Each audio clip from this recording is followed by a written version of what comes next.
What's up? What's up, Facebook? What's up, YouTube? We are live. We are. We're on the air. How's the sound? Can you hear everything? Yes, sir. Nice, nice.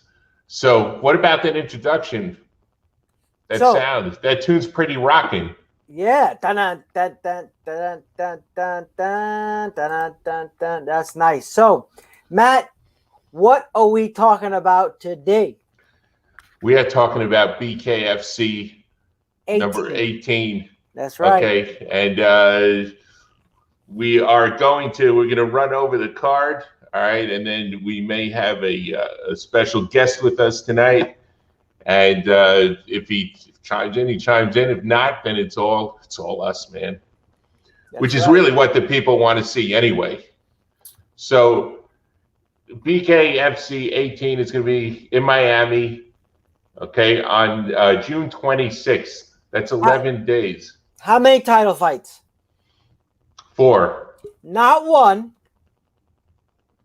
Not 2. 4. Not 3, people. We went over. It's going to be 4. Hey, Mike's always and there's late. Mike, always late. Hey, what's going on? He's always late. But and he looks like he's still in jail. 4 title fights. This is going to be, literally I'm just thinking about it. This is going to be 4 title fights in one night on one card. That's pretty amazing. Mike, we're talking about BKFC 18. Yeah. I got the invisible earphones on. You can't see them, but they're on.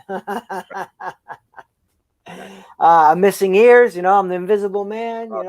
I'm missing ears, but hey, maybe the rest of my body will disappear. So we're talking 4 title fights.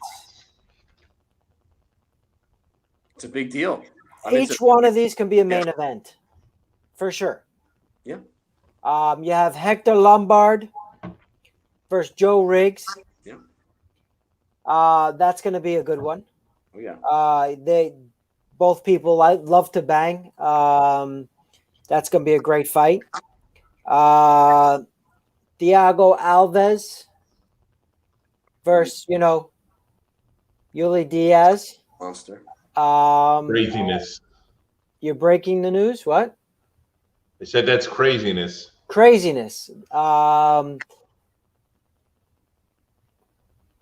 Jake Boswick versus Julian Lane, which is not a title fight. My bad. But they're also fighting on the card. Julian Lane has fought a bunch of times with BKFC. Jake fought once. He did pretty good. He fought a guy a lot taller than him. Jake is going to be Jake and Julian are perfectly sized. So that matchup's going to be good. The other title fight, the third title fight that I was talking about was Joey Beltran. Joey Beltran versus Sam Shoemaker. And the fourth title fight, which seems to be a standout in BKFC, Luis Palomino. He's defending his belt against Tyler Goodjohn. And that's going to be a great fight as well. Definitely. Look, first of all, I mean, where to even start with this? Yuli Diaz fighting Thiago Alves. Alves has a lot of experience in MMA. All right, BKFC. All right, Yuli has a boxing background. That's going to be a great fight. Yuli is also, as we know, the holder of the fastest knockout in combat sport history. They say 3 seconds. It was probably a couple of milliseconds under 3. So that's going to be an exciting fight. Both those guys are great. Thiago Alves is training with Derek Santos right now, and Diaz is with Commander Cody, right? And I see him down at the Goat Shed also. It's just going to be a big night for Miami. Then Hector Lombard, All right, Hector Lombard alone, by himself. I love seeing that guy fight. All right, he can be fighting anyone, and it would be worth the price of admission alone, right there. Yeah. So shout out to Hector. All right, then, but this with Joey Beltran and Sam Shoemaker. All right, you have the Mexicutioner against the Hillbilly Hammer, Sam Shoemaker. He is a tough gentleman. All right, from the Ozarks. Do you know where the Ozarks are, Steve-O? Yeah, those are. I saw the movie, The Ozark. You saw the movie. You saw the Netflix. Yeah, the Netflix. He got over the wall somehow. I like the way that guy took everyone's money. Yeah, well, I don't know. I'm telling you, Shoemaker. If you've seen him fight, I don't know if you've seen him fight, Mike, but he's got a boxing background. He's had 5 or 6 pro fights, and he's got a good jab. He's a tall guy, and he's got a sick overhand right as well. And he's knocked quite a few guys out with it. His timing is good. His strength is good. I'm anxious to see what Mr. Beltran has to say about this. I think it's going to be one of his toughest fights yet. Okay, so Steve-O's done playing with the buttons there. Almost. Anyway. Almost done. So we're waiting on Joey, right? He's coming soon, right? Nah, hopefully. Okay. So because we can get into something else while we wait. Yeah, so let's talk about the Triller card. Let's talk about what's going on with our friend Teofimo Lopez, who we were really looking forward to seeing fight. Unfortunately, now he's tested positive for COVID. Really? And the fight has been postponed until August 14th. But there's also the issue of some kind of contract extension that he signed with Top Rank.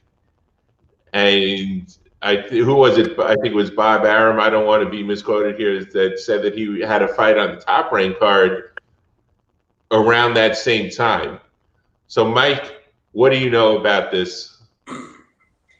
Well, I'm not saying he doesn't have COVID, but I can tell you that I think it sounds like an excuse. Because last week, ESPN announced that, in fact, like you just said, Teofimo Lopez signed a contract extension with Top Rank. It's kind of hard to sign a contract extension where you're not technically under contract. So that the play on words right there didn't make much sense to me as it was.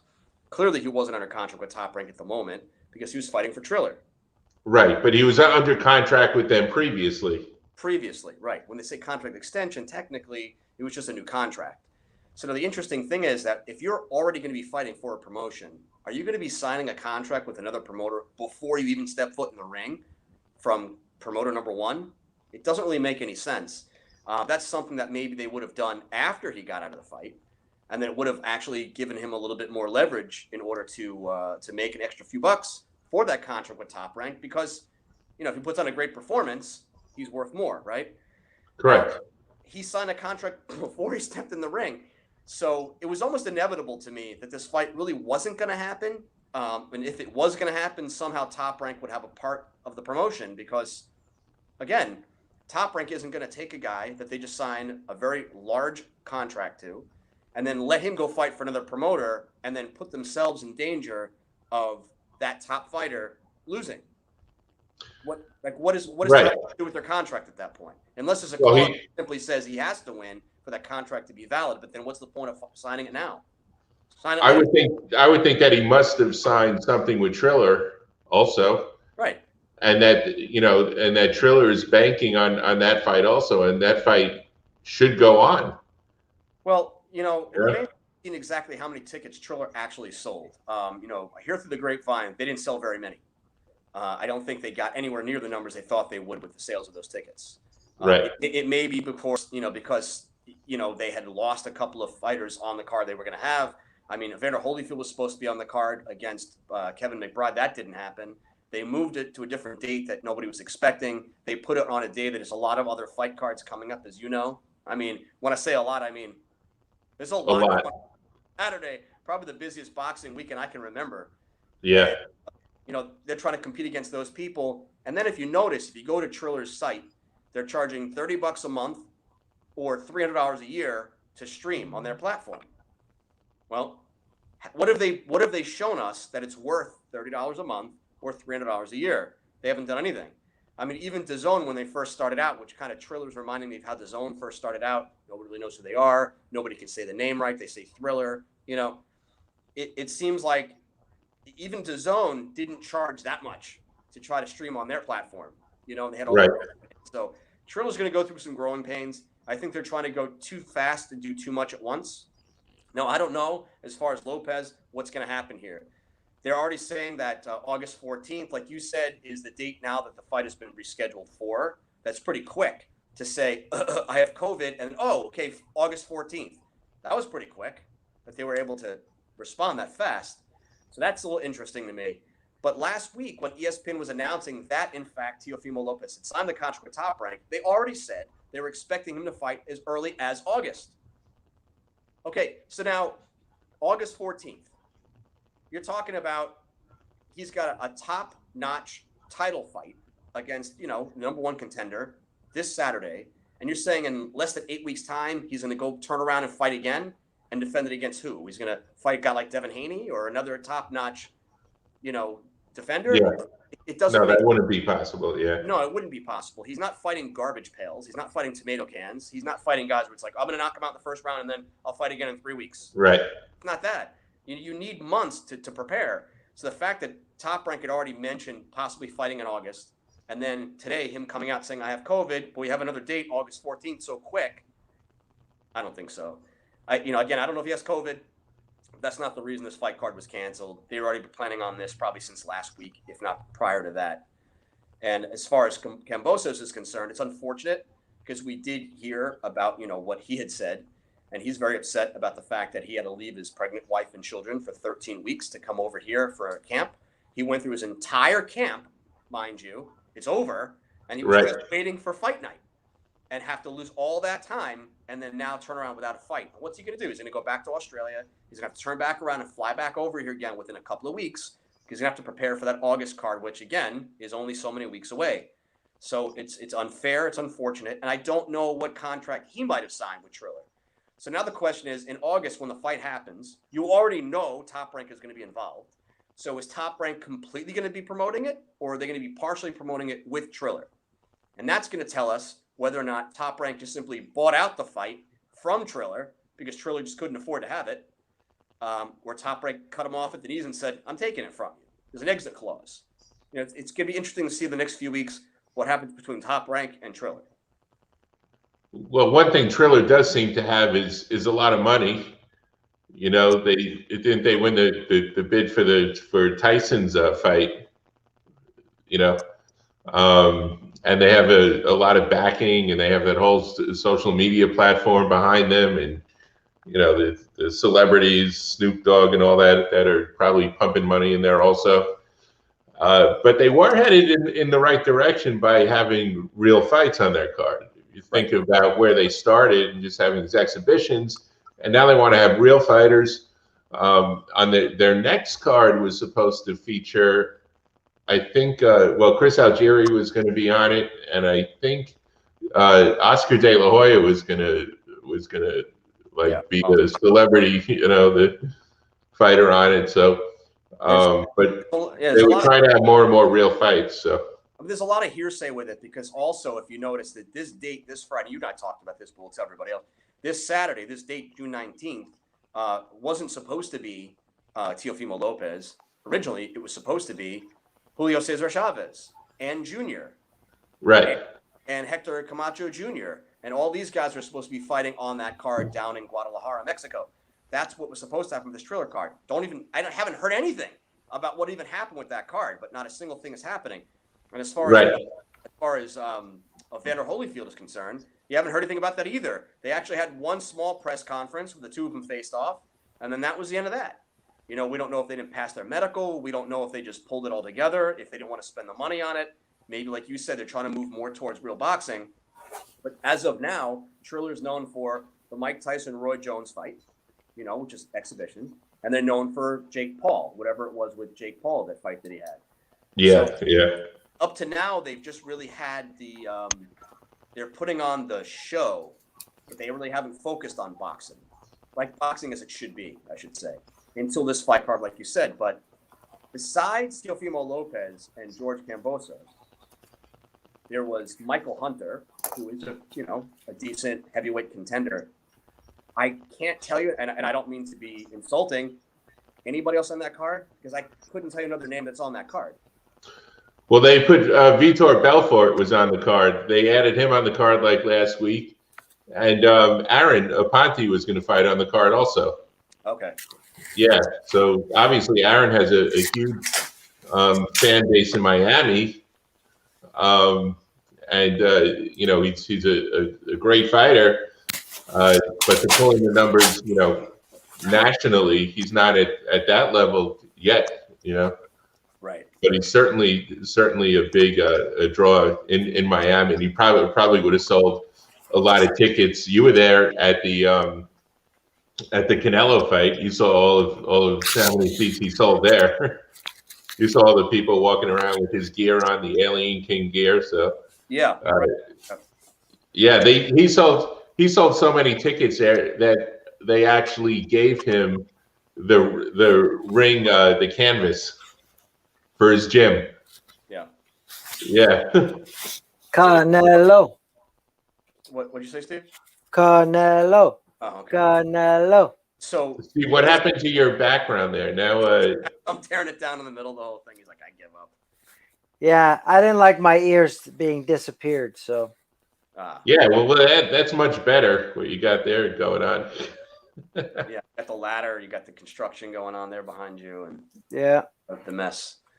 But as far as like you were saying, so they're trying to get those real fights. So they had Teofimo Lopez and George Kambosos. That's great, but they didn't have any other title fights or elimination bouts or really anything else that seemed like it was going on leading up to that fight. So I get it. It's not a big unification fight. People don't really know Kambosos' name, although they should. He's 19-0. He's an undefeated contender. He deserves to be in the ring with a guy like Teofimo. Yeah.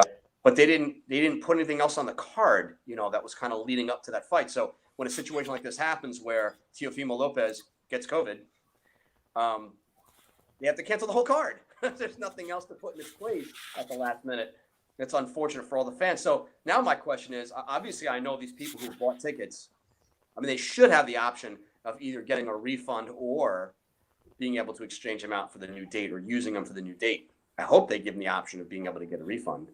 The people on the streaming platform, though, that paid $30 for the month or $300 for the year, that aren't going to get any content now until August.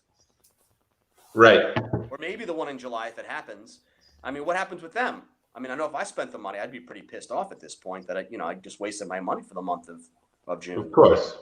So what happens there? And as far as you were talking about July, so that was supposed to be July 3rd, I think. That's a Saturday. And that's the one where Chris Algieri is supposed to be fighting. And as they said, Oscar De La Hoya. Now, have you heard anything else about Oscar De La Hoya fighting on that card? No. Right. Because he just. Well, I haven't heard anything else about that card. Right. Well, because he said it. Yeah. And they're talking about it, and they're trying to get rumors about it because they're trying to sell the Triller name, because they're trying to sell the platform, they're trying to sell the whole thing. But realistically, I haven't heard anything about him being in camp. Nobody, something at this point would have leaked out with training or something. I think it was just a comment that he made because De La Hoya apparently has some kind of a piece of what's going on with Triller. So somehow, he's obviously trying to promote the name, just the way Snoop Dogg would be. And Mario Lopez was going to be there, and so was he. And everybody's trying to get a little action behind the name Triller. But right now, they're just saying a lot of things, and they're doing very little. Right.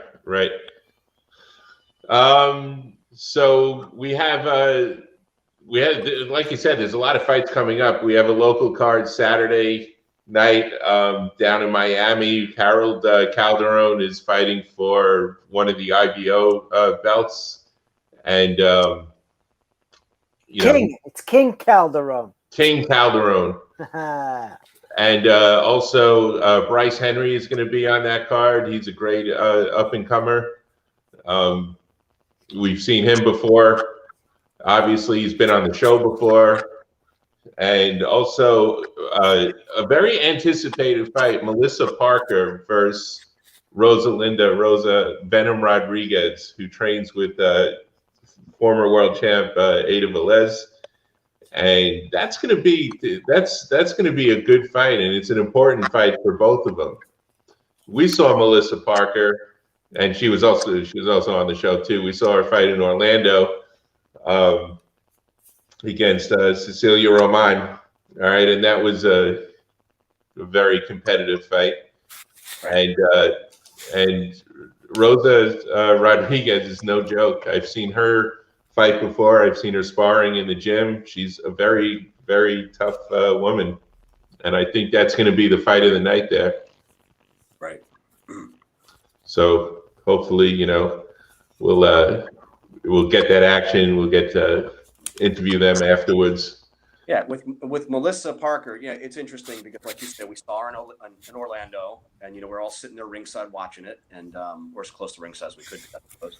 And there were certain adjustments that Ceci Roman was not making, and you and I were screaming that out, I believe, if I wasn't mistaken, to her corner.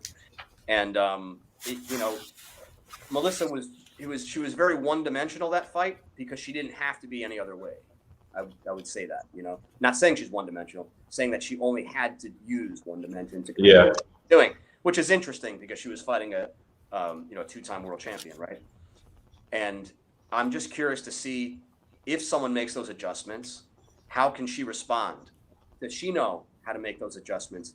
How many dimensions does she have? Because it is curious to see what she's capable of doing. So I am interested to see what happens to her on Saturday. Well, Roman is also she's typically smaller. She typically fights at a lighter weight, and I think she stuck to her game plan very, very well in that fight. I think she was walking down Melissa a lot. She hurt her a couple of times, and that was evident by what was going on in the corners between rounds. And I just know that Rose is a tough fighter. She's going to give her a tough fight, and it's going to be good. It's going to be good. Yeah. Well, curious. What else do we have coming up? Well, we got the BKFC, which obviously we're going to talk about to Joey about, right? You guys were talking a little bit about that, but that's a week from Saturday, so everybody needs to circle that date. That one's down at the Hard Rock Hotel and Casino in Hollywood. Not the stadium. Right, the 26th. And also Bad Promotions has a fight that night at the same venue as last time in Weston. Bonaventure Resort. Yes. And guess what, Fighting News fans? We are covering both events. That's right. We are covering both events. We're going to be at two places at the same time. That's not possible. Everyone always says you can't be two places at one time. How's that going to work? I figured it out.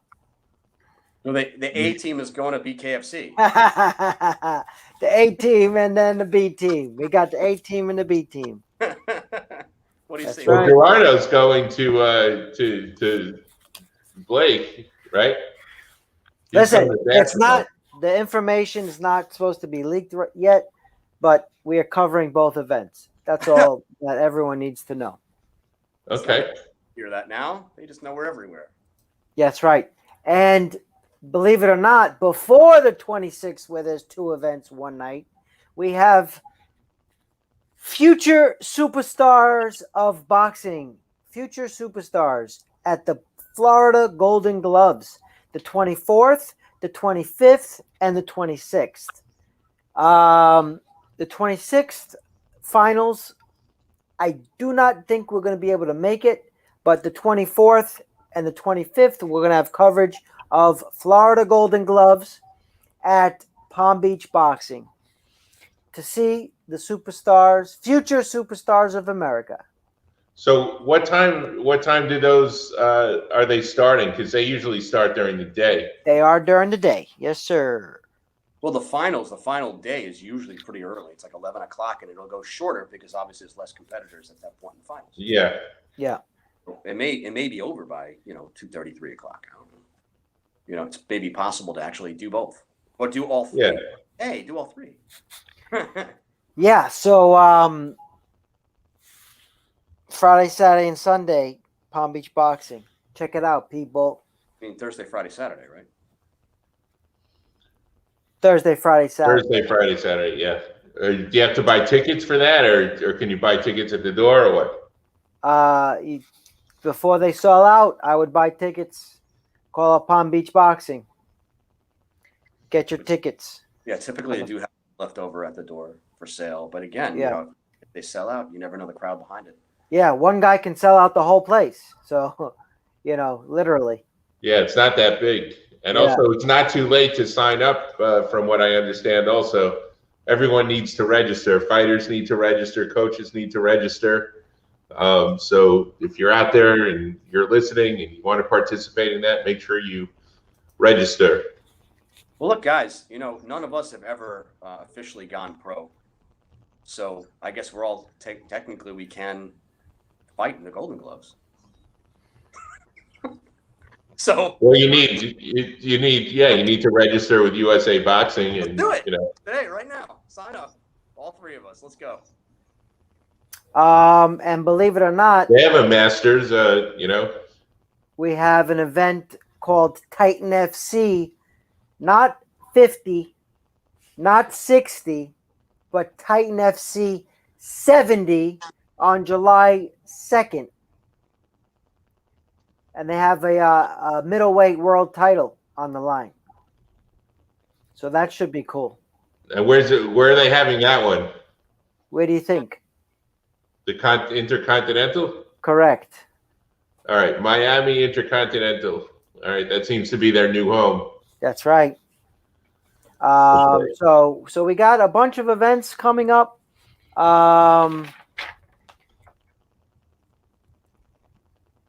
July 17th, Rise has their next event back at Extreme Action Park in Fort Lauderdale. Boom, shakalaka. We're just full of information today. I got the Fight Week media schedule for Harold Calderones and Melissa Odessa Parker. Thursday, they got an event, fighters press conference, and Friday, they have an official weigh-in open to the public. So the Fighting News fans down in Miami, you want to go, open to the public Friday, June 18th at 4 o'clock at the Doubletree Miami Airport and Hotel and Conference Center. You guys want to get into the action and see a press conference and see official weigh-in? It's open to the public. There you go. Come on down, Friday, June 18th. There's another event. This event I know is coming up here. Was it July 10th, maybe? Is Glenn Johnson's card. July 10th, yes. 10th, right? So yes, Glenn Johnson. I'm sorry. So one more thing I was talking about. If you want to go see the press conference on Friday, June 18th, for Signature Punch Boxing.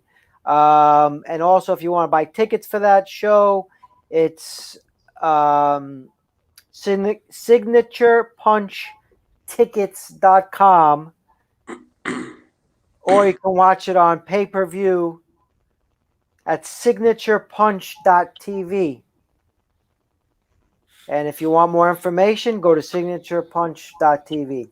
So right there, people, you can see all these great fights for $29 from home, or $75 go down to the show.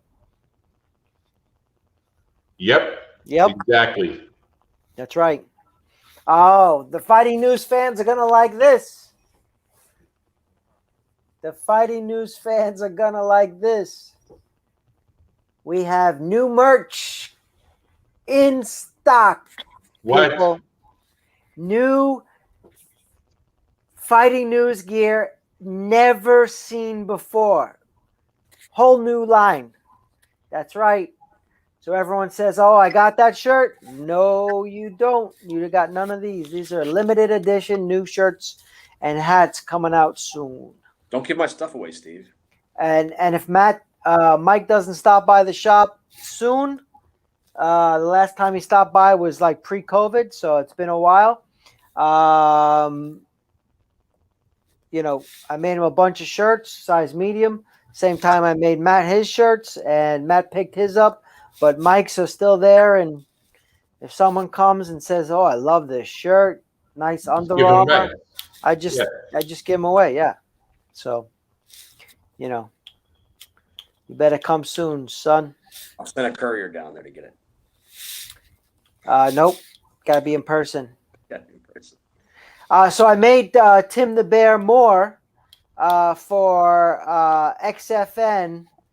He's fighting for the belt. I made him a shirt, and he loved it so much. He was showing his fans, and they're all calling me wanting shirts. Oh, nice. Okay. Yeah. So That's because you did such a spectacular job. could be it. That could be it. So there might be a new avenue of fight gear coming out. The That's fighting exciting news for sure. Anyway, getting back to July 10th, Glenn Johnson Road Warriors promotion. Yeah. That's also going to be at the Miami Airport and Convention Center, that DoubleTree. And we have, it's got a couple of the same fighters that were on his first card. Marlon Kelly is going to be on it. Malik, his fighter that we've also had on the show, Raphael, the heavyweight, and he's got Isaiah Night Thompson, who's on a win streak. Night be on there too. Night. Yeah. Why they call him Night? Because he puts everyone to sleep. Because he puts them to sleep. Hey Mike, Yeah, why they call you Nook? That's right. Look, like I changed that too, right? What was this? Rashi Warren, man. Rashid. Baby Pitt. Baby Pitt. But Baby Pitt used to be called Nuke.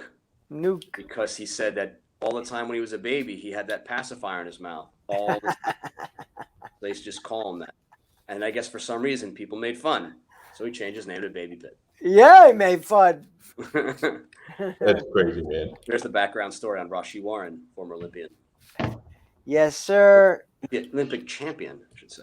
That's right. That's right. So I wanted to talk to you, Mike, about a fight that was at the Hard Rock that was between Trevor Bryan and who was he supposed to fight? He was supposed to fight Manuel Char. He was supposed to fight Char, but Bermain Stavern stepped in and they fought. Right. So nobody has information about that fight that night. No media was allowed. No one went. And they played it on TV. Did you see the fight? No. No. Because they really didn't promote it at all. Other than, no one can come. So yeah. Trevor Bryan has this belt, the WBC belt it is. What what belt it is? I think he's now the interim champ. Do you think we'd ever see Trevor in one of these big fights? Like, his name was almost called for a step in to fight Tyson Fury a while ago when all those names were being thrown out there. He's, top 15 heavyweight. Well, being one of these interim champs with any of these alphabet letter belts, it kind of puts you in that position where, you're one of those first people call as a stand-in to somebody who doesn't show up for a fight. Yeah. So that's exactly what he'd be doing, is probably sitting around waiting just to get his shot. But he's got to be ready. He's got to be in shape. He's got to be trained. And he has to know that if somebody calls him at the last minute, he's going to be able to, make the run and get over there and do it. That's his opportunity. As far as beyond that, he doesn't have the big name yet to be able to sell tickets. Yeah. And, he's with Don King Promotions, which isn't what it used to be as far as, being able to draw a crowd and get a lot of people and money behind it.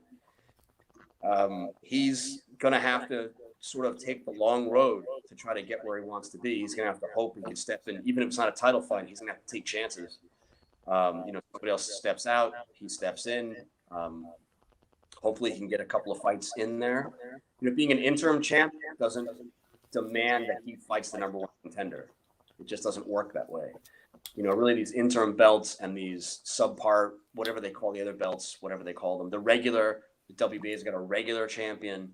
That's why Teofimo Lopez runs around thinking that he's the undisputed champion. Matt and I know better. He's not the undisputed champion. There's too many. There's too many of those belts. Yeah. So yeah, he has something. You don't want to take that away from him. It doesn't really help his situation or hurt his situation, except to kind of put his name in a book where he could be called as a replacement fighter any given time. And of course, he's trying to put himself in position to actually get those guys. So yeah, he could get a Tyson Fury or Deontay Wilder, an Anthony Joshua, but they have to work all that out up there first.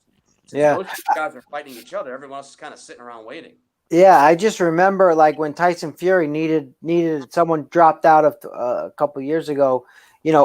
Every heavyweight in the book was named. Luis Ortiz was named. Big Baby Jarrell Miller was named. Trevor's name came up. It was like amazing. Like everyone was like, yes, okay, I'm ready. I'll fight Tyson. Yeah. Everybody wanted that big payday. They wanted to get on that big stage. They all wanted. That's like the Rocky story for sure. Like I said, right now the belts, the main belts, are all kind of being like held captive because you got three guys that are all kind of vying for those belts. Now you got one guy who kind of squeezed in there, which is Alexander Usyk, because he's going to fight Anthony Joshua at this point for Joshua's belt. Should he win, he can shake everything up, and then you got opportunities for guys like Manuel Char and Trevor Bryan to find their way in there. Yeah. But if Joshua wins, like they expect him to, and it's a tough test, but if he can do it, he's locking up those belts because he's fighting Tyson Fury twice. So for the next year beyond that fight, nobody's getting their hands on those belts besides those two guys. Assuming that Tyson Fury beats Wilder, which of course is still something you can't really assume. But you need somebody to shake it up, like an Andy Ruiz came in and shook things up, and then it kind of changes the schematic of the division. Yeah. But you got like a three-headed monster, I call them, those three guys: Wilder, Fury, and Joshua. They've been that way for a while, so it's hard for anyone else to really get opportunities. And Alexander Povetkin retired this week at 41. The fans didn't hear about that. Matt, you heard about that? No, I didn't hear that he retired. Did he have a party? What? Where's our invitations? Come on. Right, and it's unfortunate, but he said he said that there's a lot of injuries that he really never healed from. They were causing a lot of problems while he went through training, and he said, you know what, you just get old sometimes, and you can't recover quite as much. And he said it's just time. It's unfortunate because I think there were a lot of great fights that still could have been made with him. Not saying they could have been title fights necessarily, but they could have just been really high-end, nice fights with those contenders, those guys. It would have been nice just to see him in the ring at least 2 or 3 more times, if nothing else. But, we wish him the best. Great career for him. We appreciate everything we got to see in him. Yeah. Well, Trevor had the interim WBA belt, and now he's got the regular WBA heavyweight title. Okay. All right. So then does Char not have it because Char didn't step in to fight him? I understand it wasn't Char's fault because apparently he couldn't get a visa, but because I don't think Char. I think the title was vacant when at that time. It was a vacant title.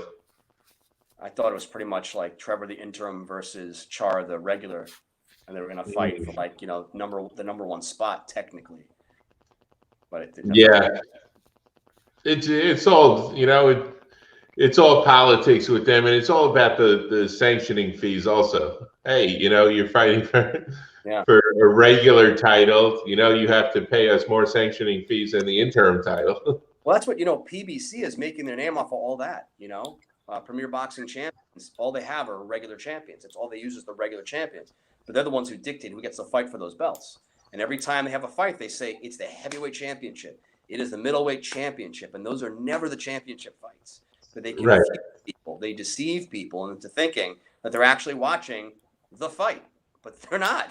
You forgot about that guy and this guy. Those guys are holding the belts. Guys, we're going to take a 10-second timeout. Hold on.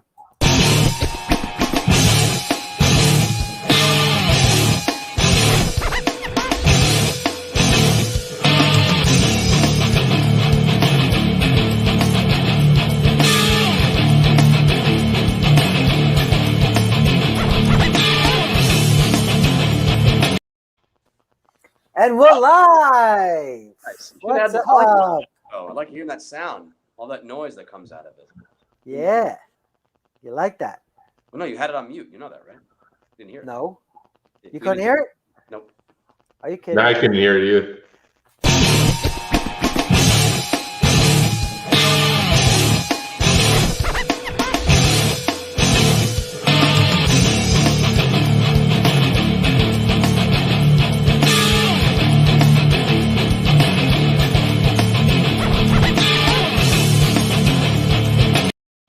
We're live.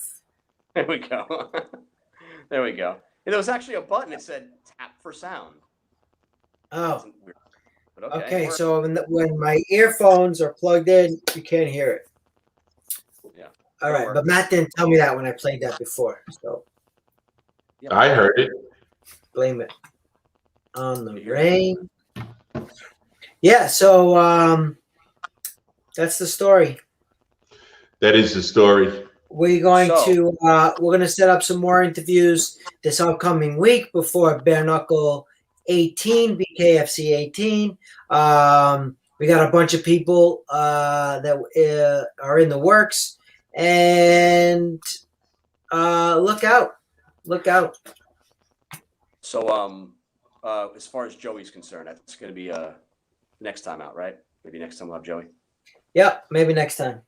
So this Saturday, we were talking about this. So, obviously we saw the Triller fight card got canceled. You mentioned the King Calderon card with Melissa Dosa Parker on there.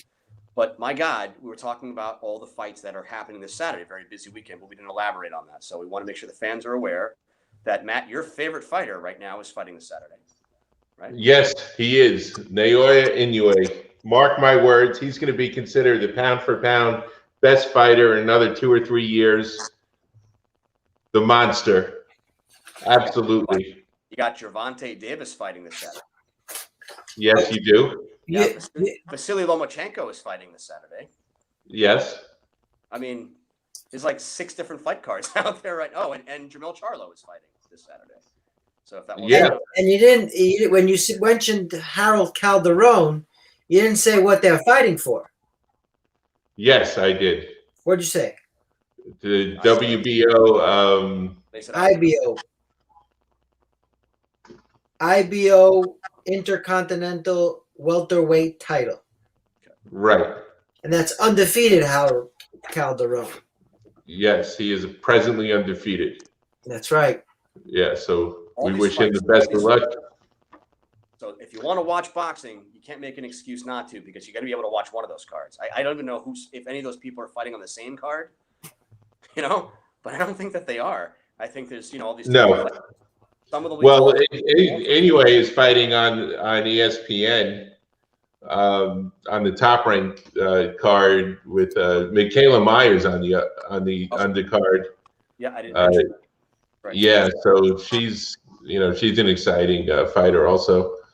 So that's gonna be a good card. That's out in Las Vegas, and that's the size of it. So if I'm at the other fight down in Miami, but I'm on my phone, I got the ESPN app. So, but I mean, anyway, he's not going to go on until like 12 at night, 11:30.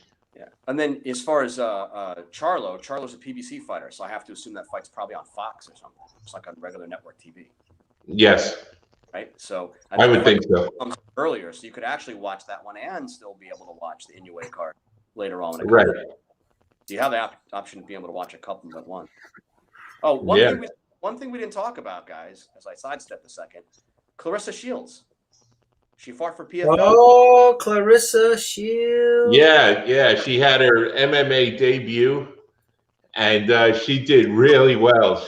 I thought she did.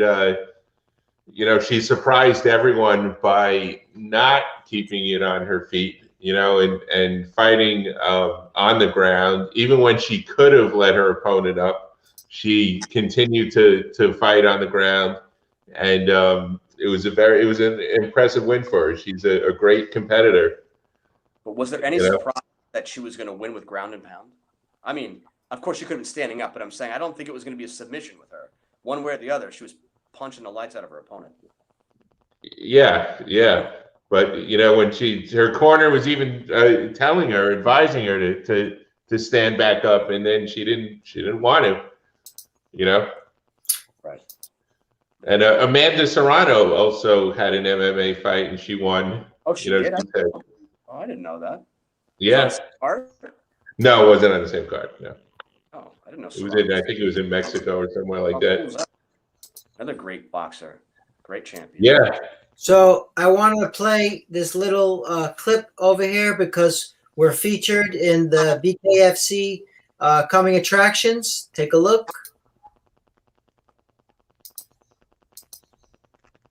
Is Alves and Derek Santos. Did you see? Yes. Yes, sir. Derek's got the same shirt on that I do there. There you go. That's the staple.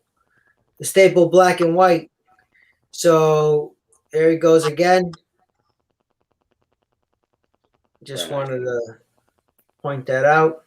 Yeah, Ungloved. That's their series. I think that just came out today. That just came out today. Yeah. So be sure to watch that.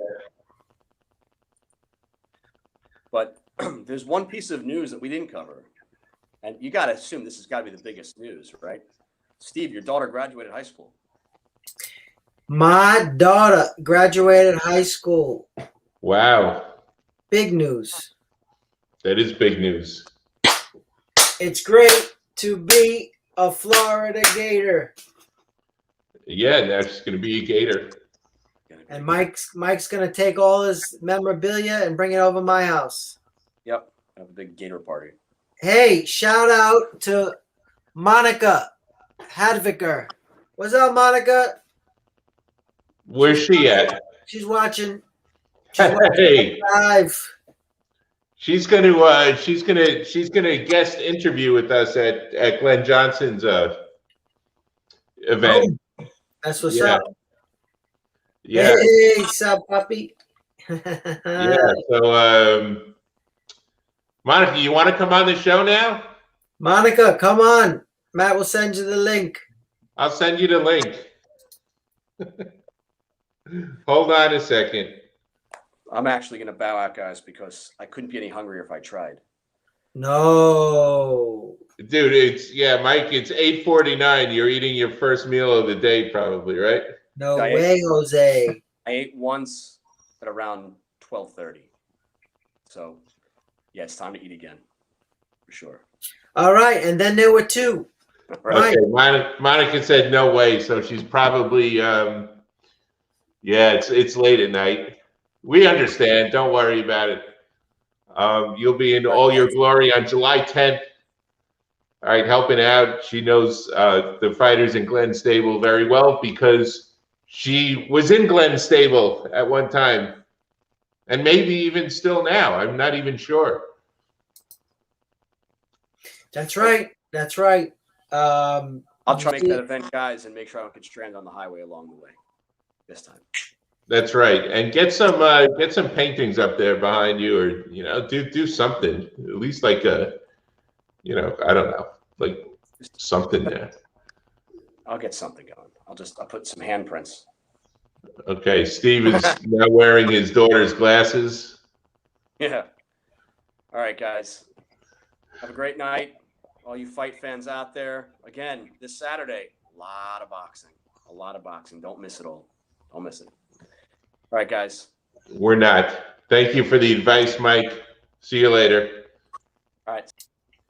And there's our resident Burt Sugar, Mike. And I say that because he's actually older than both Steve and I. So not I. He's not older than I. Well, he's not older than me either. I'm just saying, that's the way it is. Okay. Good night. Good night, Monica. We'll see you soon. Thanks for tuning in. All right. That's the story. We got a lot of events. Tune in. You want to see future Boxers of America, I highly suggest Florida Golden Gloves. The Fighting News is going to be covering it. We're going to be giving out shirts to all the kids again. We highly support the future Boxers of America. And literally, these young kids are. I mean, I went to one 5 years ago, and I can't believe where these young kids are today. They're on their way to making it in this industry. Well, yeah. Look, we met Aaron at the Golden Gloves. Yeah. Basically, all of a lot of the Miami fighters we met at the Golden Gloves here because we don't go to amateur events I've gone to a couple in Carter Park, but we met most of them up here. Yep. Night. Thompson, all right, met him there. Yep.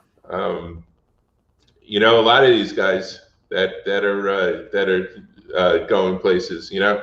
I'm interested that Gabe Perez, who won, he won a gold last time. He's been training hard.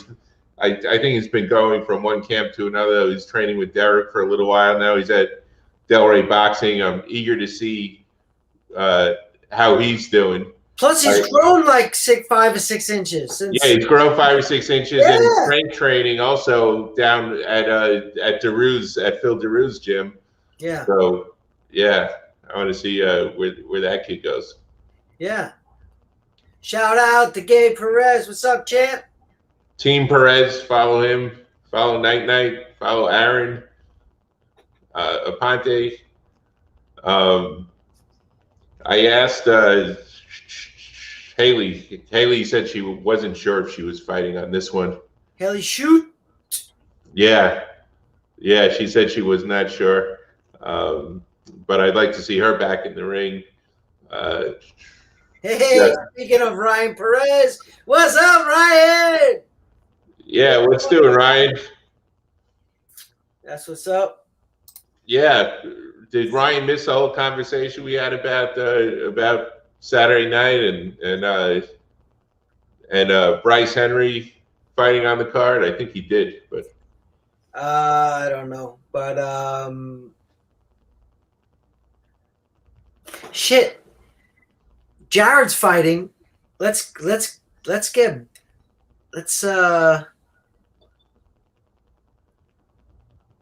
When is Jared fighting? Jared's not fighting on BKFC 18, is he?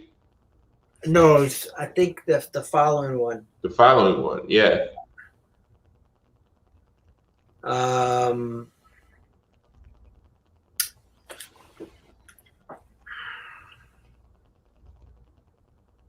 Hold up 2 seconds, people. Oh, here we go. Late, but on time. Maybe it's an hour earlier on his time schedule, Matt. Who you got? The one and the only Joey Beltran. There he is. What's up, champ? What's up, Joe?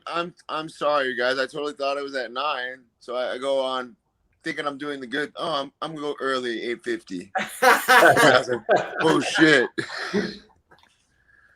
My bad. No worries, no bad. They say in this world, better late than never, my friend. All right. Done. What'd you do? You kicked him off already? I don't know. He pressed some button on his phone. Okay. So Ryan's saying that Jared is fighting it on BKFC 18? Yeah, Jared's fighting BKFC. How come I haven't seen him on the poster or anything? Yeah, I think that I haven't got 100% on the his opponent yet. Okay. But, all right, well, good. Man, that's a great card that just got even better. Man. All right, talking about a great card.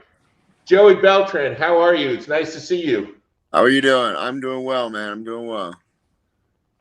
You got a big fight coming up here on 11 days with Sam, the Hillbilly Hammer Shoemaker. All right, what do you think of your opponent here? Definitely. He's a nice dude. I've obviously fought on the same card as him multiple times, dating back to the first show that we were both on. Real respectful, real hardworking guy. So I definitely expect expect a rough fight. So I'm excited. Yeah. I tell you, it's a great. Do you still go by the Mexicutioner? Absolutely. Nice. So you got the Mexicutioner against the Hillbilly Hammer, man. There you That's go. awesome. Should be a good one. Now, Joey, what's the main event on this show? Because there's like 4 title fights. They all could be main events. I believe we are. Yeah. Okay, for sure. All right. Yeah. And the co-main? Is that Palomino or? I think the co-main might be Luis Palomino and Good John. Yeah. Yeah. We were saying before you came on that like all these fights are headlines. You guys are putting it all out there. They have 4 title fights this night, which they've never had before. You're defending your belt. Palomino's defending his belt. It's going to be some night. You excited? Yeah, man. It's definitely it's a big deal for sure. It's a big deal, probably without a doubt. The biggest card that they've put on. And that's just kind of where BKFC's at, man. Every couple cards, it seems that way. It's like this is the biggest one, or this is the biggest one, because it's an exciting time because we're still at such a young promotion and a young sport that it's pretty cool. It's pretty cool to be involved. Yeah. If you go back and watch our interviews, we always say that this is the best BKFC card. No, this one, I'm like, how now they're outdoing themselves. This is the best BKFC card. Yeah, and it's not lying. It's not like we're bullshitting or I mean, if you look back like at Knucklemania, right? Like Knucklemania, those fights were badass fights, man. Like Britton Hart's fight, Paige, and then Quentin and fucking Chris Lieben. Yeah. That was a banger. And then the title fight between Dat Nguyen and Johnny Bedford was a banger. Crazy. And so it's like, we're not lying. Yeah. We just so back when 2 years ago, you get a phone call from David Feldman. And he says, you want to do this bare knuckle thing that I've been trying to do forever. Okay? How'd that conversation go?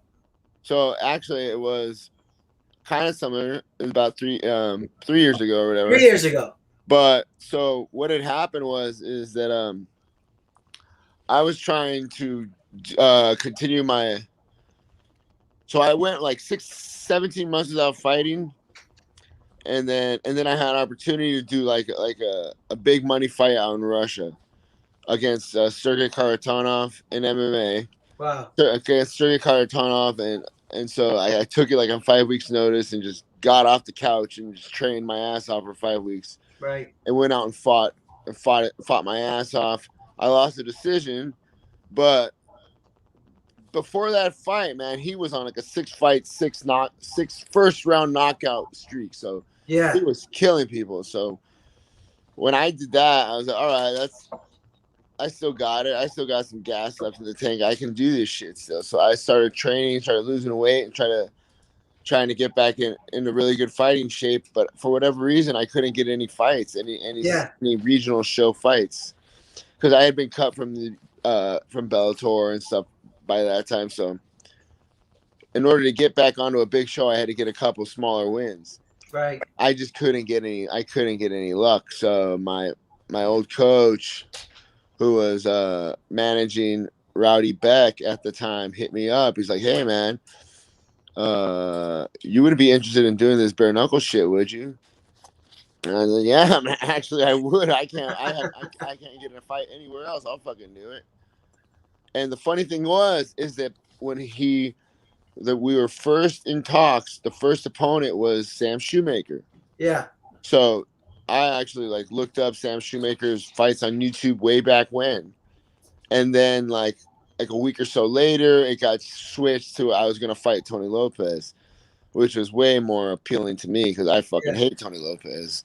I respect him. Don't get me wrong, but I'll fight that guy tomorrow in front of the liquor store for free. Like that's just the way I feel about it. But so you know, that's how that went. So it's crazy when I think like it's not they didn't really have interest in me, and like we weren't even in the tournament. We were on the fucking whatchamacallit, the alternate fight.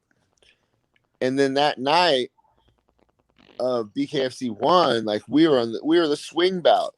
So we had to literally get warmed up like 3 times. I got warmed up and I was in the tunnel like all right. And they're like, no, go back. I was like, fuck. And so the way that it all worked out, and we came out second to last, and then we put on that crazy ass bloody fight, like the fight of all time. It's got almost 3 million views. Yeah, on YouTube. It's crazy. Yeah. So that shit, like how crazy. Think about that fight might not have been on TV. Right. Yeah. And that started it all. That started though. Did you see that fight on the bare knuckle shit? You know? Yeah. No, I mean, I just call a spade a spade. I mean, before that fight, the show was kind of like, it was cool. I mean, there was a couple of like fun fights, but it wasn't really like you don't really know what to think about the bare knuckle fight. And then when we fought and did what we did, and we're just covered in blood, and fucking banging it out like 2 heavyweights, like that's when everything like caught like, oh, this is what bare knuckle fighting is. Yeah. And that's, I mean, in my mind, in my opinion, and a lot of people's opinion, that's what put the show over the hump. Yeah. So. And you've done MMA. You've done all these fighting sports. Is this you like this stuff or what? Yeah. Honestly, I mean, it's like at the level that I was fighting at, you can get fucking really hurt really bad, like with an elbow or the knee to the face or getting kicked in the head. So yeah, if I really all I have to worry about is two weapons. The guy's got 2 hands. That's it. That's all he can do. I'm okay with that. I like those odds. Yeah. Did you see the record was broken a few UFCs ago? He won a fight without actually throwing a punch. that was a record. When Chris Weidman kicked him. Oh my God. Yeah. But I mean, it's you only have to worry about two hands punching, and not hurt your hands, because so I see some people punch through their punches and like literally really really hurt their hands. You have to like sort of like snap your punches, right? Like it's funny, like to me, like in my career, like I've always been like, I've never really had like big knockout power. I've never been really like an explosive athlete, like boom, like one punch. Yeah. Quick sleep. I've always been like a volume guy. Like I'll wear you down and drag you in the deep waters and drown you.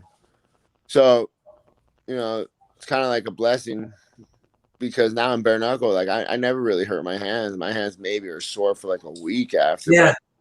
I've never broken them. Even in the Tony Lopez fight, like it was literally sore for like a week and I was back in the gym. So it's everyone has their own methods. Like I kind of go, I don't do anything funny. I don't fucking hit metal poles or fucking wooden planks or shit like that. Like if anything, I baby my hands. I have this extra padding that I use on my hand wraps. Shout out to Champ Wraps and Hector Lombard. Yeah. Wraps. The Champ Wraps, and fucking just really baby my hands so that the first time that they have serious trauma is when they're cracking somebody in the skull come fight night, so yeah, I don't want to go in with any kind of like small like underlying bruising because I was fucking doing conditioning with a hammer on my knuckles to look tough on Instagram. Yeah, man. Yeah. So fuck that.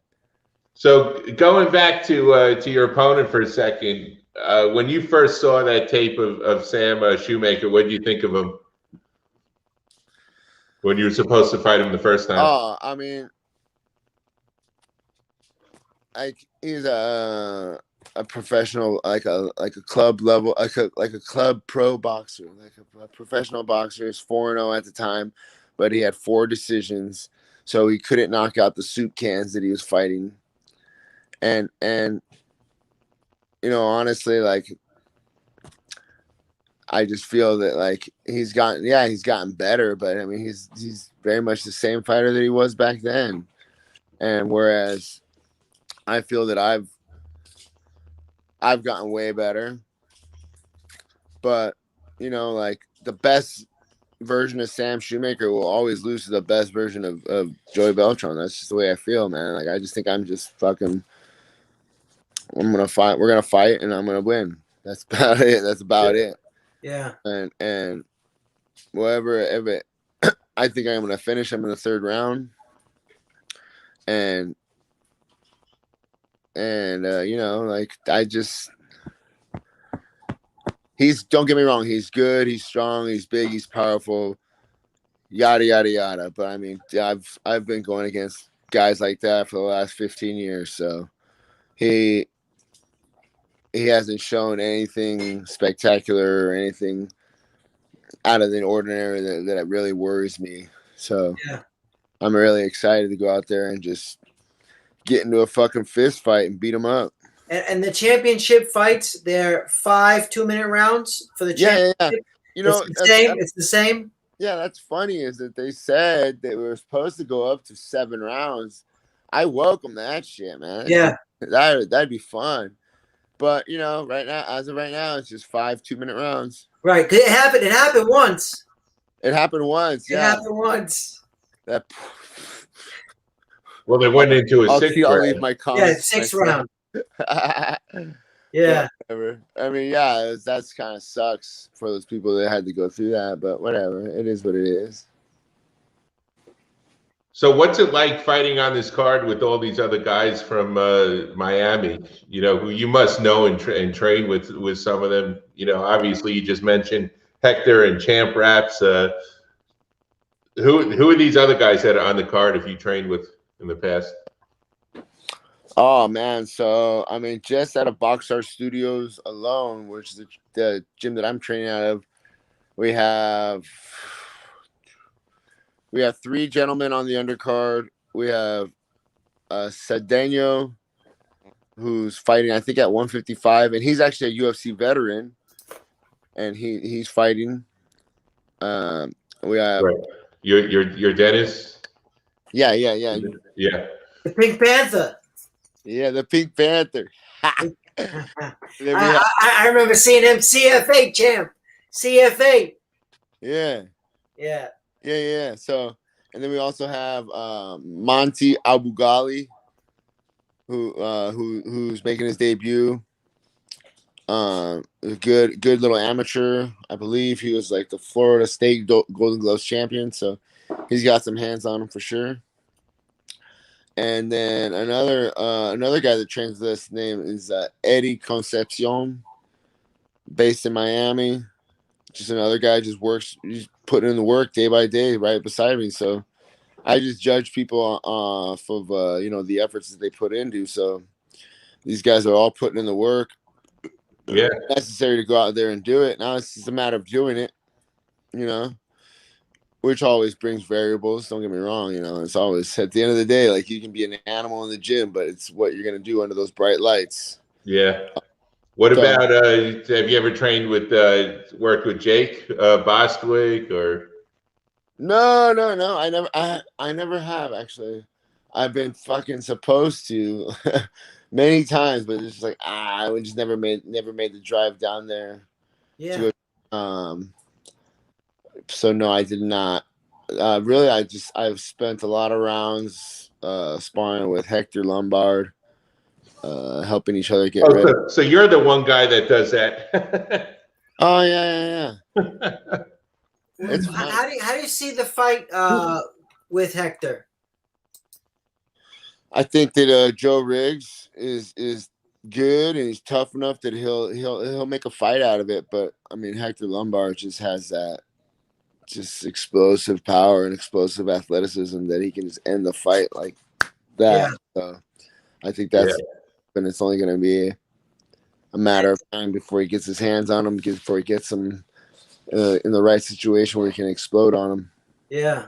And what about Thiago versus Yuli? I think Yuli will grind out a decision. Oh yeah, the whole 10 minutes. Yeah, I think so. Wow. So that's going to be some fight. Yeah. Wow. And what about Luis Palomino versus Tyler Goodjohn? I think Tyler Goodjohn's going to make a great fight out of it. Yeah.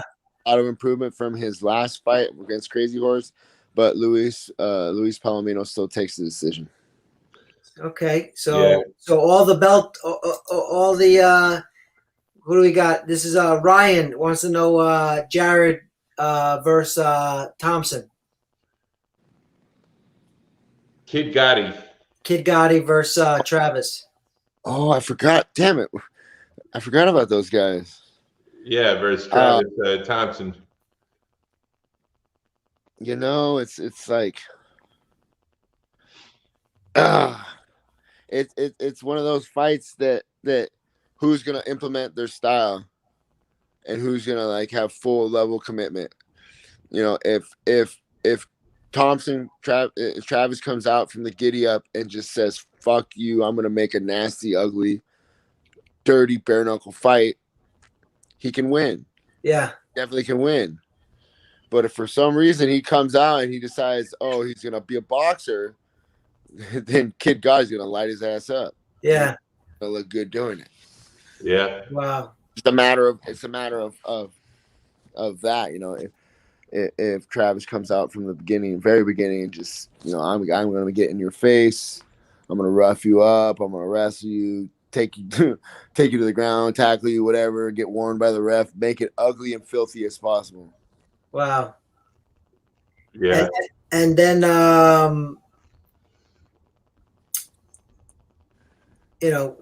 Jake Boswick versus Julian Lane. We mentioned it before. How do you see that fight going? I think that because I mean, Jake. The last time we saw Jake Boswick fight, he was like swinging. The guy was like a foot taller than him. Yeah, I think that who did I say earlier? I said I think Julian Lane. Yeah. I think Julian Lane, he has a little bit more experience. Yeah. Game. And as long as he comes with the right mindset and gets after it right in the beginning. He could take a punch. I mean, I've seen that guy get, you know, like half the fighters would just go right down from Julian. He's a tough kid. Really is. Nice. Yeah. Oh yeah. This is such a great card, man. You know, there's just a lot of tough guys on it. You know. Yeah. And especially in terms of South Florida fighters, you know, Luis Palomino was in one of the roughest MMA fights I've ever seen against Justin Gaethje in the CFA back then. You know, World Series of Fighting. World Series of Fighting, yeah. That was just horrendously violent. And Hector Lombard too has been in real wars, you know.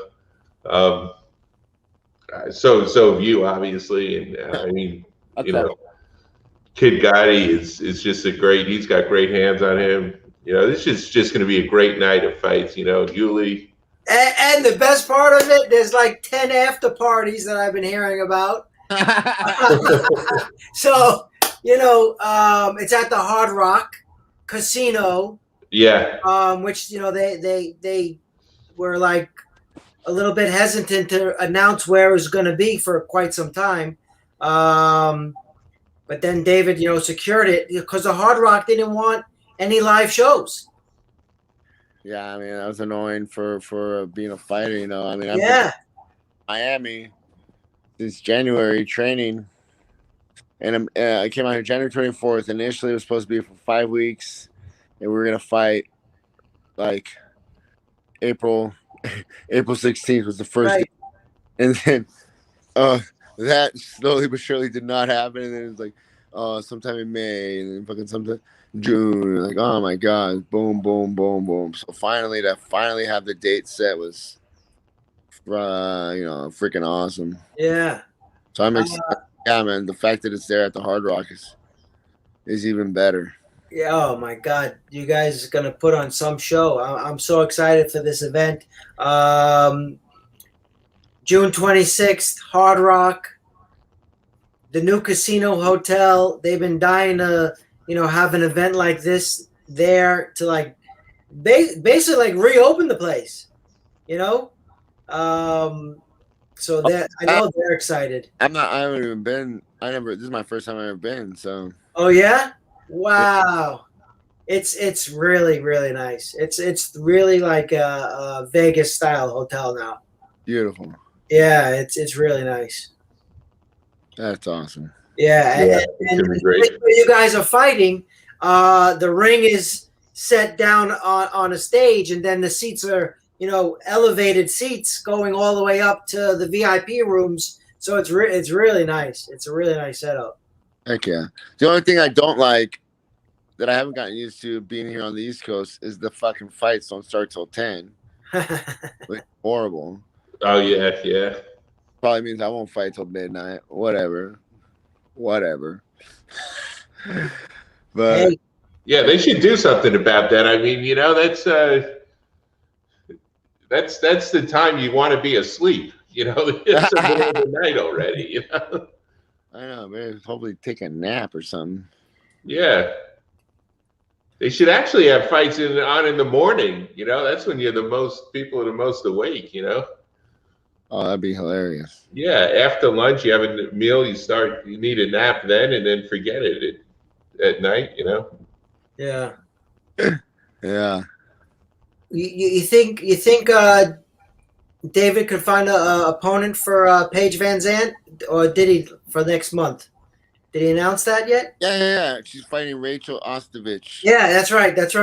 Rachel. How do you think that fight's gonna go? I mean, I would think Paige would win. Yeah. I don't know. I think so. Yeah. Who knows? Yeah. We've only seen her fight once, bare knuckle. Yeah, Britain fucking did the dance on her face, so that was good. Yeah. Britain fighting Jenny Savage that same night, so that'll be good. Yeah. So, yeah, if she takes after she takes care of Jenny Savage, and if fucking Paige can get by Rachel, well then there you go, rematch. Strap a belt on it, and there you go. Yeah. So were you shocked when you got into the Hall of Fame for bare knuckle? Was that was that shocking for you? So quickly that you're in the Hall of Fame? Because you did, you should be. It's a very, you like started the whole thing. That was like the best fight I've ever seen. So, what actually was the induction was supposed to happen in 2020. Yeah. And so, yeah. So the way it works is like, so I was the first person to win the Police Gazette World Diamond Championship belt. Right. Okay. So. Which is a gorgeous belt. Yeah, literally the first person since like 1889. Right. And so, okay, so great.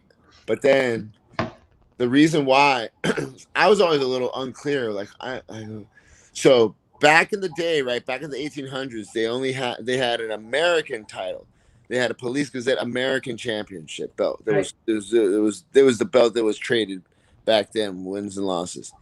Okay, so then John L. Sullivan, as the story goes, did something. I can't remember. He did something to piss off the commissioner of the Police Gazette. And so they stripped him of his title. And they stripped him of his title, literally plastered some diamonds on it, and created the world title. Then they had these other two guys, Jake Kilrain and somebody else, I forget. These other two guys fight for the belt. Okay, so then they fought, boom, and then Jake Kilrain won. And then John O'Sullivan worked his way back up, boom, fought for the title, won the title, and became the world champion. Okay, but then after that, everyone started using gloves. Right. So that's why I always thought that was crazy. That's why nobody ever defended the world bare knuckle boxing title. So when I did it and I beat Marcel Stamps, I literally became the only person in history to ever defend the Police Gazette title. Wow. So that's pretty cool. And you're at the Hall of Fame that you can go see. Yeah. Go see it. Yeah. So it was pretty cool, like to actually learn the history behind it, and it was pretty cool, man. Yeah, it was awesome. It was an awesome experience, an awesome honor, and something that yeah, man, it means a great deal to me. It means a great. Yeah. You got a diamond ring too? Oh yeah. I don't know where that's at actually. I don't know. It's in my bag. Yeah, nice. Yeah, that ring was badass, man. That ring is bad. I saw a lot of their products. I saw a bare knuckle knife, some boxing gloves. They're all about the merchandise. Nice memorabilia. Oh yeah. They had all the good stuff. I got a belt buckle. I got a bust out.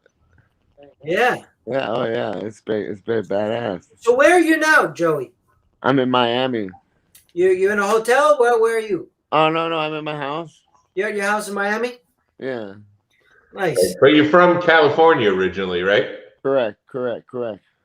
Okay. Now, did you meet Britton Hart out there in California, or? Where did I meet Brit? I originally met Britton Hart in Mississippi. Okay. In Mississippi, and then she coincidentally was out in California during her training camp in Ventura, which is about like 3 hours from where I live in Oceanside. Yeah, she trained at Knuckleheads, right? Correct. So I went up there one time to go visit her, and then that's kind of like where the romance ensued. and then yeah, we just became like stayed close friends, and then that's kind of how that went down. And little by little, like talk more and more, and then we met up again in March of this year when David Diaz fought out in Mississippi, my guy that I was cornering. Mm-hmm. And yeah, then I was there, and I just sold her. I sold her on the idea of Miami, and I just kidnapped her ass. Basically, I bought her a one-way ticket. So you're coming with me, little missy. It's funny, you know. I mean, we're both pretty crazy, but we took a chance on something, and I told her, I was like, just jump, and we'll grow our wings on the way down, and shit worked out. So is she there with you now, listening? She's somewhere around here. Yeah, she's probably in the house. Tell her to poke her head in there. Say hi. Brett.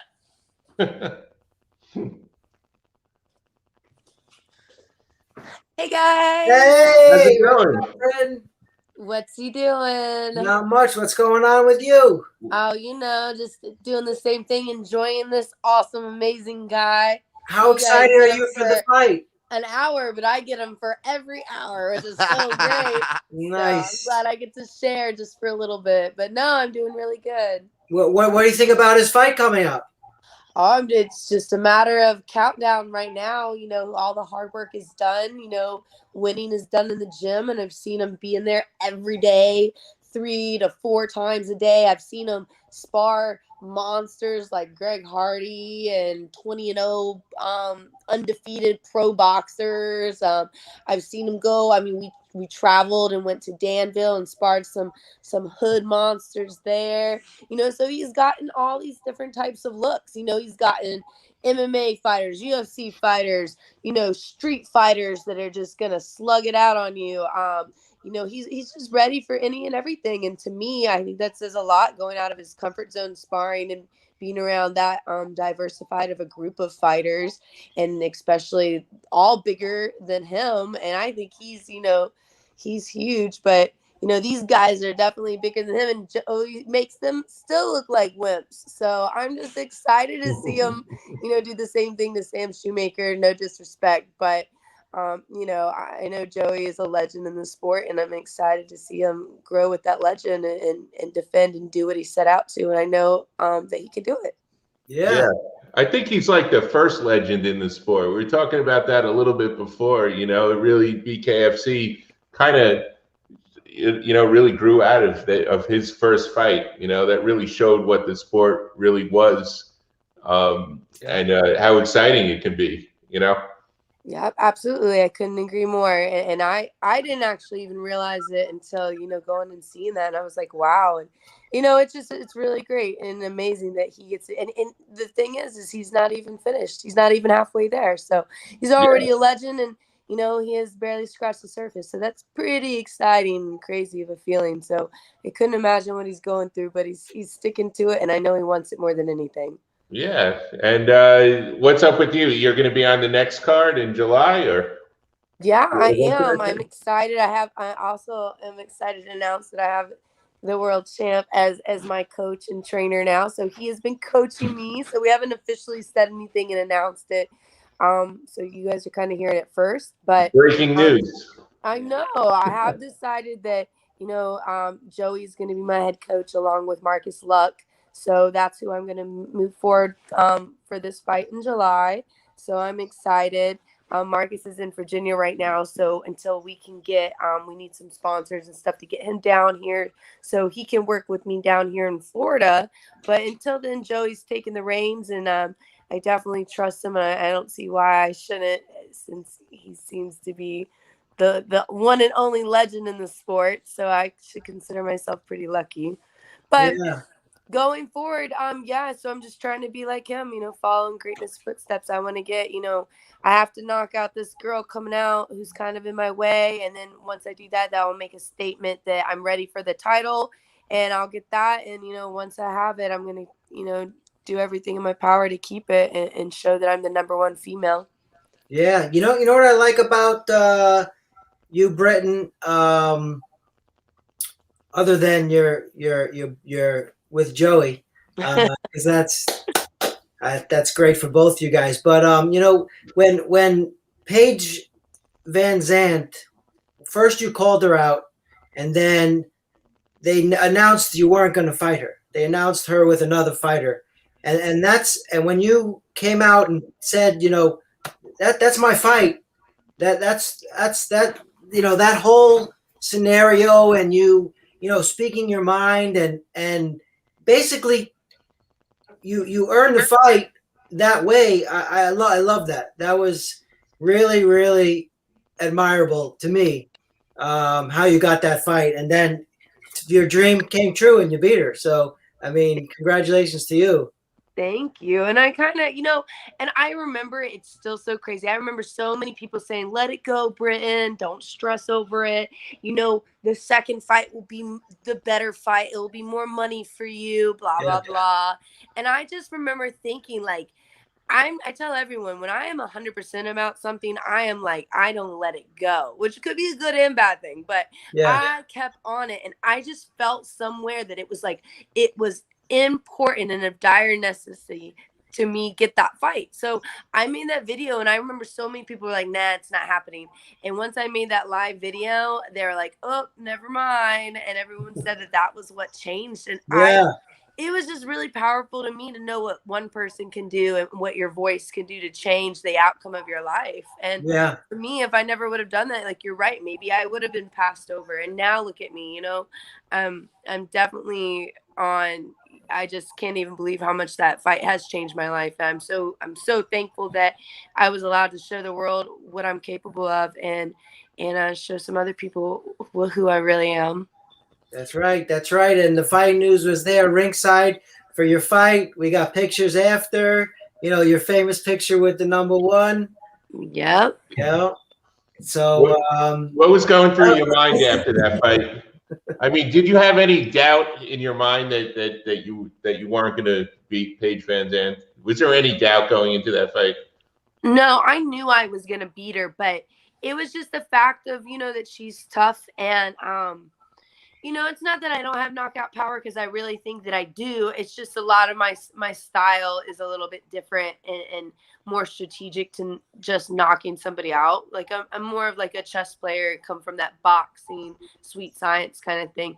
So for me, I knew that if I wanted to beat her, I had to knock her out. So I knew I was highly capable of beating her and that I was going to beat her, but it was like one of those things, if I don't knock her out, I'm not going to win. So actually, when the fight was over, I really didn't think I won, because I was like, oh, she's still standing, so I'm not going to get it. So it was really a true shock when they announced my name, even though I felt like 100% I was going to beat her. I just, sometimes life can be, not very fair. And, I put those expectations on myself. So I was kind of bummed out at the end. But then when, the judges got it right, and watching back on the fight, and there was never one moment in the fight where I didn't think I was winning, but again, it was the sheer factor of, oh no, she's still standing. Yeah. Well, she had the huge contract too. You kept going forward, and she kept going backward. I feel like you were aggressor more of the rounds for sure. Thank you. So, but. You were landed a lot more also, Yeah. And I even think that I hear a lot of people say, oh, Britain didn't win the 5th round. I think I won the 5th round by a landslide. I get so mad when people say I didn't win the 5th round. I'm like, what? Just because she decided to do something? But if you look at every single exchange in the 5th round, I won every single one. I never went backwards, and she went backwards twice. Big time. Like head backwards. Yeah, it was a great fight. Wow. I mean, I've watched it a bunch of times. So it was a great fight. But we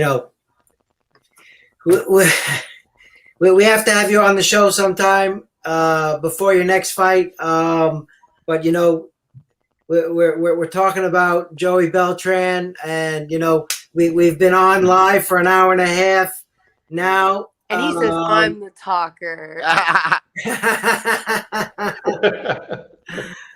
But a bunch of our Fighting News fans watching at home have said goodnight already.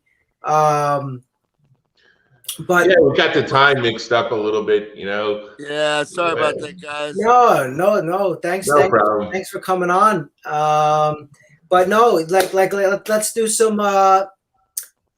So any well, we'll see you at the fight, and we'll interview you there. We'll have one of our easy. Yeah. Last words for Sam Shoemaker.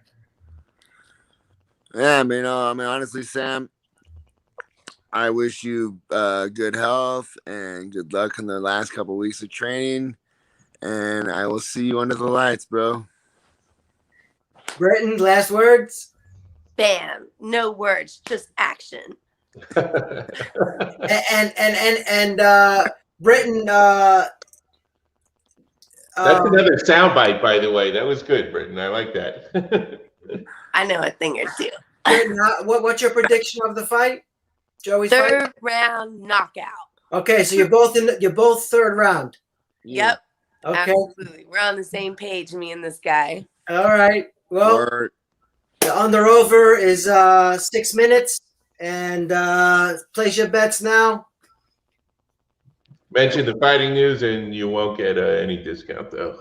And we'll see you guys. We should. We have to tie in with bookie.com or some one of those, Yeah. We'll work on that. But listen, guys, thanks for coming on. Thank you. Joey, good luck to you, man. We'll see you on the 26th. And we'll probably, one of us will probably go to the weigh-ins too, Yeah. You guys there. I'll look for you. Thanks, Joey. Yeah, sounds good. Good luck. Thanks for coming on. Thanks, Britton. Good night, all. Good night. So, wow. Joey Beltran and Britton Hart on the Fighting News. We were just about to end the show, and he popped up in the backstage. And that's not the first time that's happened. Who is our other guest? Here's a trivia question. Who is our other guest that got the hour wrong and came on at the very end? We had a bunch of that Chicago times. That has happened a few times. Yeah, I don't think it was one of the Chicago. I think it was a local person here. I forget, but that's a wrap. It's we've been on for an hour and 35 minutes. What a great show. BKFC is just on fire. It's their only 18th show. And they're doing amazing things. Yeah.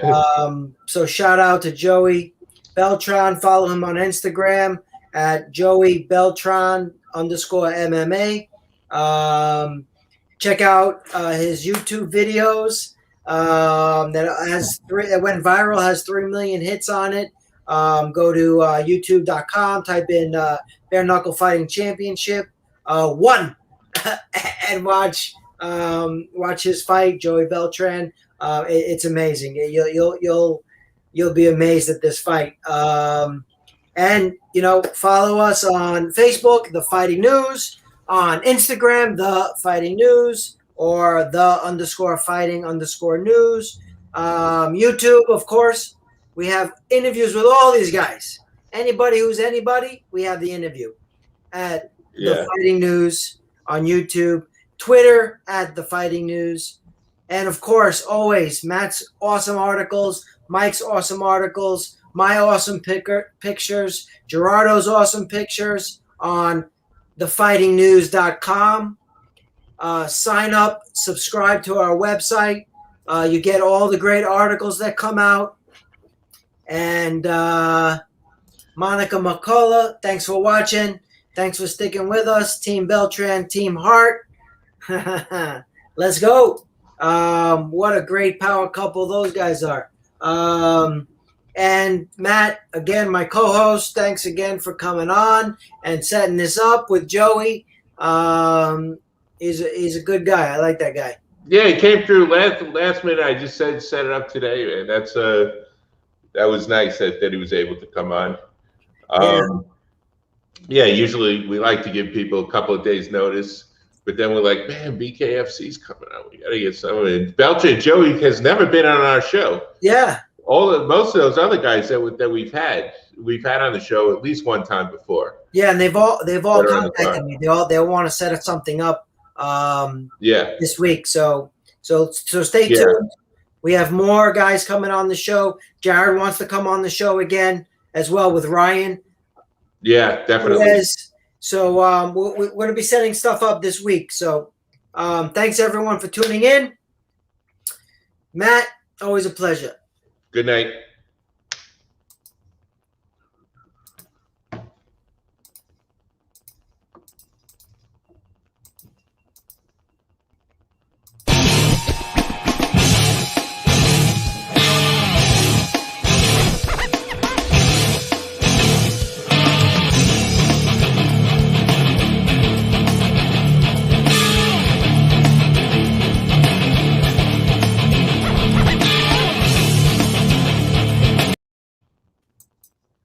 Yes, sir.